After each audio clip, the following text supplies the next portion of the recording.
네, 항상 하나님을 실망시켰었던 이 이스라엘을 왜 하나님께서는 완전히 버리지 않으셨을까 하는 질문을 하게 됩니다. 오늘 말씀 21절, 22절에서 그 이유를 말씀하고 계십니다. 자, 그 이유는 무엇일까요? 다른 이유가 없습니다. 하나님께서 그들을 친히 창조하셨기 때문입니다. 그러므로 끝까지 포기하지 않으심을 여기서 알게 됩니다. 하나님은 끝까지 자기 백성들을 기억하신다고 여기서 말씀하십니다. 그래서 그들을 보고 너희들은 내 종들이다 이렇게 말씀하십니다. 뿐만 아니라 너희들이 잊혀지지 않는도다 이렇게 말씀하고 계십니다. 자, 부모가 자기 자식을 자기의 마음에서 지울 수 있을까요?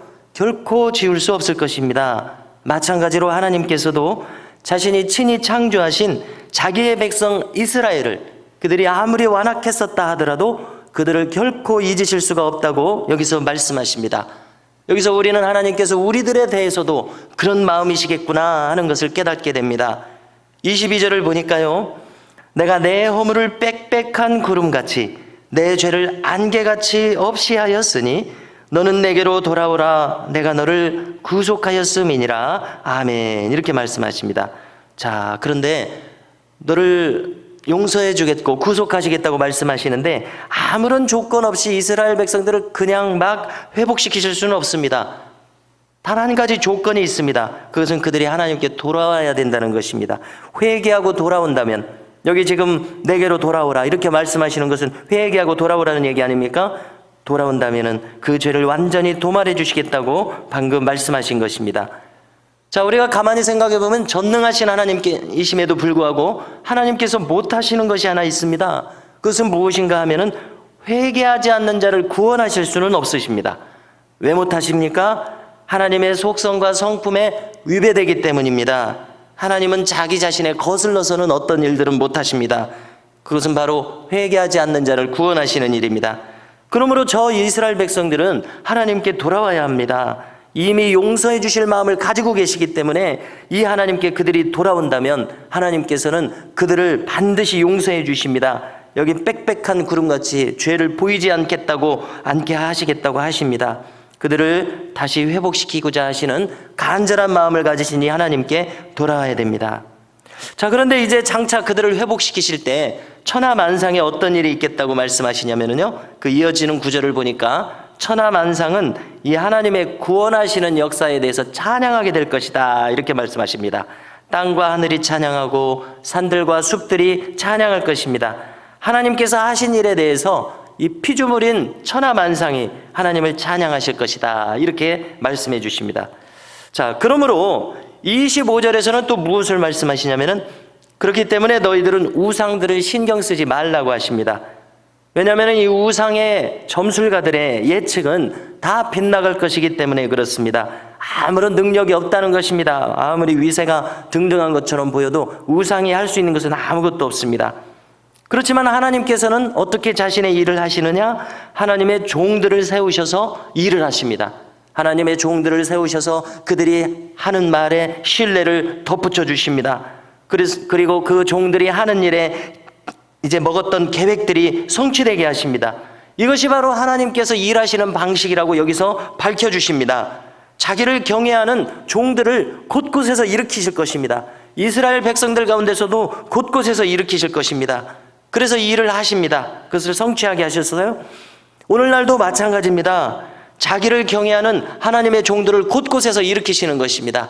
꼭 목회자만이 아니라 지금 우리 교회 안에서도 곳곳에서 하나님을 경외하는 자들을 일으키고 계심을 믿으시기 바랍니다. 그래서 그 종들을 통해서 일하십니다. 나의 말씀의 통로가 되도록 그들을 일으키시는 것이죠. 나의 축복의 통로가 되도록 그들을 사용하시는 겁니다. 우리들을 준비시켜서 주님의 장중에 붙들리도록 우리를 주님께 내어놓을 수 있기를 주님의 이름으로 축원합니다. 자, 그것은 마치 현악기가 어떻게 해야 잘 연주될 수 있습니까? 어떻게 해야 아름다운 소리가 납니까? 현악기의 줄을 잘 조율을 해야 됩니다. 우리가 마치 현악기의 그 선들처럼 좋은 선율을 내기 위해서 하나님을 향해서 잘 조율될 수 있는 이와 같은 은혜가 우리 가운데 있기를 소망합니다. 그래서 언제나 주님과 교통하고 주님의 음성이 들려지는 준비된 종, 이것이 우리가 해야 할 일입니다. 그래서 주님의 계획을 대신 실행할 수 있는 축복의 통로가 되라는 부르심을 우리가 받았음을 오늘 말씀을 통해서 알게 됩니다. 자, 이렇게 복되게 사용하는 저와 우리 모든 성도님들과 우리 온 미담교회가 될 수 있기를 주님의 이름으로 축원합니다. 26절을 보니까 주님의 계획을 더 소상히 밝혀주시는데요, 예루살렘이 다시 번성하게 하시는 것입니다. 유대의 성읍들도 다시 건축하는 것입니다. 황폐한 곳들은 생명력이 넘치게 하시는 것이 주님의 구체적인 계획이십니다. 뿐만 아니라 하나님은 황폐한 곳을 일으키실 수 있으실 뿐만 아니라 이미 번성하고 있는 자들을 또 황폐하게도 하실 수 있다는 사실을 이야기하십니다. 이것은 지금 바벨론 제국을 목표로 하시는 말씀이시죠.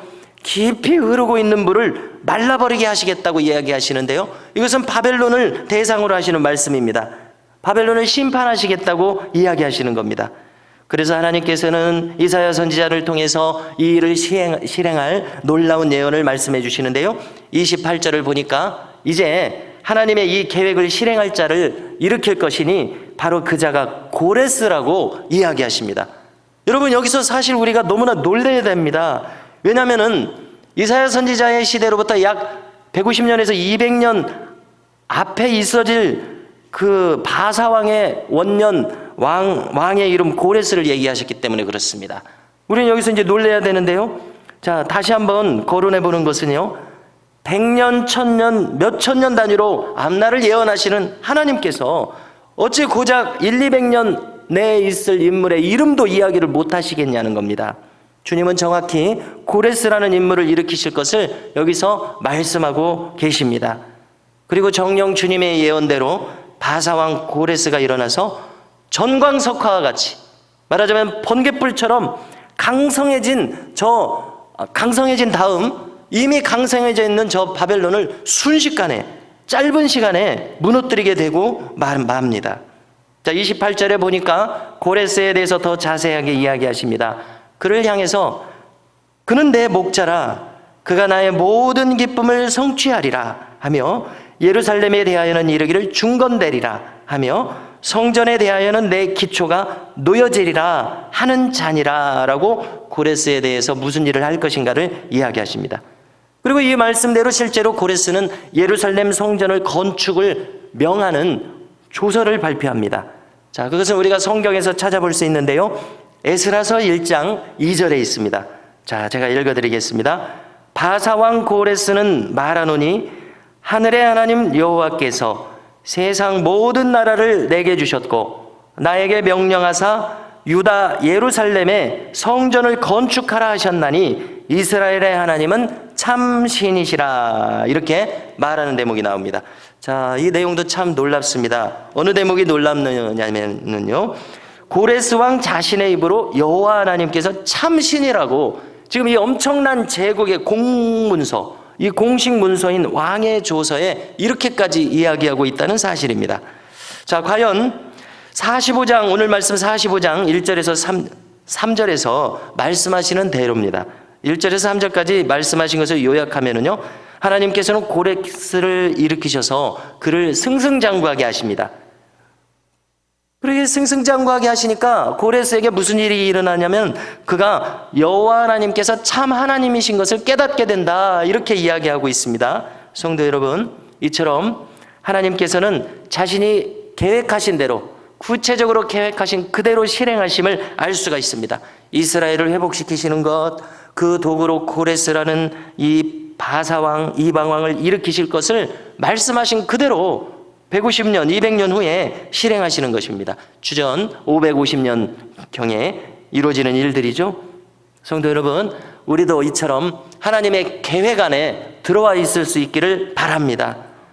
그러기 위해서는 우리가 끊임없이 하나님의 말씀 안에 머물러 있어야 됩니다. 믿으십니까? 내 생각대로 움직이는 것이 아니라, 내 생각의 계획대로 행하는 것이 아니라 말씀 안에 겸손하게 우리가 머물러 있다면 우리는 하나님의 계획 안에 있게 될 줄로 믿습니다. 그래서 우리 자신과 온 교회가 하나님의 인도하심에 특별히 귀를 기울이는 훈련이 이루어질 수 있기를 바랍니다. 오늘도 베푸신 이 하루 동안에 우리의 영혼이 깨어 있음으로 말미암아 매 순간 주님과 교통하며 동행하는 은총이 충만하시기를 주님의 이름으로 축복합니다.